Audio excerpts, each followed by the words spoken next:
Now let me give you a list of the more important things over which you will have to exercise self-discipline before you can embrace and use the great master key to riches.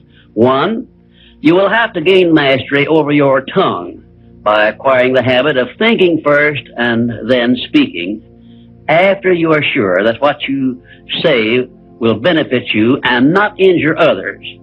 A loose tongue often is one's greatest liability. 2, you will have to exercise self-discipline in mastering the common tendency to strike back at those at whom you have a cause, real or imaginary, for a grievance. You must remember that everything you do to or for another, you do to or for yourself, because your every thought and every act which benefits or injures another person comes back to you in kind, greatly multiplied. So, if you feel that you must slander another person, do not speak it, but write it. Write it in the sands near the water's edge, then move away from it until the tides have flown. 3, you will have to exercise self-discipline over all of your emotions, particularly your emotions of love, hate, fear, and sex. These are the big 4 of your emotions, and they can make you or break you according to the extent of discipline you exercise over them.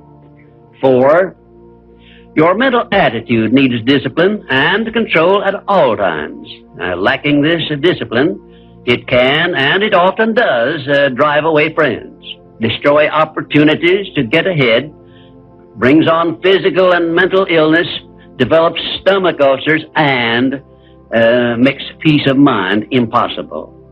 5, I have reserved the emotion of sex for special mention, because failure to exercise self-discipline over this emotion probably heads the list of all the causes of personal failure.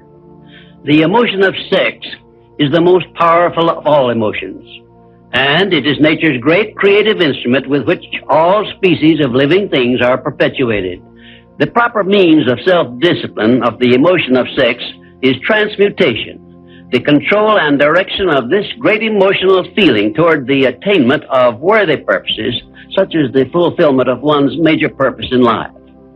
The great leaders, artists, orators, industrialists, and professional people have learned the art of sex transmutation through the proper system of self-discipline. Because of the delicacy of the subject of sex emotion, I am limited as to the information I can give you about it on this visit, but I have covered the subject much more in detail in some of my books. And 6, your stomach also needs discipline through the proper habits of dieting and fasting, because information on dieting and fasting should come from your own doctor. I will not go into details concerning them, except to call your attention to the need for knowledge on this subject. Personally, I attribute my sound physical health mainly to the habits of dieting and fasting, which I have developed through the years. And 7, you will need to exercise self-discipline in relation to religion and politics, because our country, which is the most acceptable form of society civilization has yet produced, is made up of people of varying beliefs in connection with both of these subjects.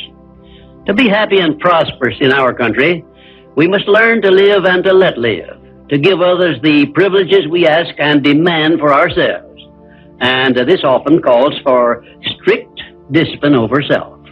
8, but I have reserved until the last my reference to the most important circumstances over which you must exercise the strictest of self-discipline if you are to embrace and use the great master key to riches. I have reference to your profound privilege of taking possession of your own mind and directing it to whatever ends you may desire.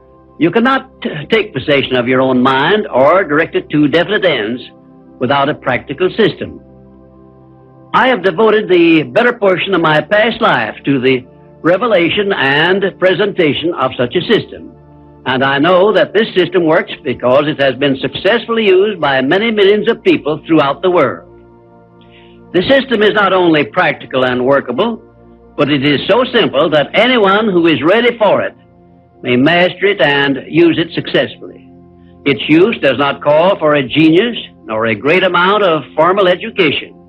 It calls only for a will to take possession of one's own mind and a definite purpose to which the mind is to be directed.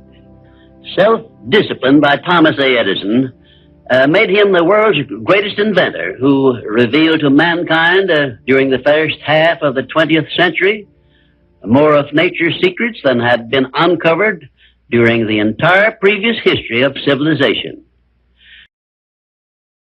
Self-discipline carried Wilbur and Orville Wright through a multitude of failures and enabled them finally to give the world its first practical airplane, an achievement which has made the world smaller and changed the entire trend of civilization.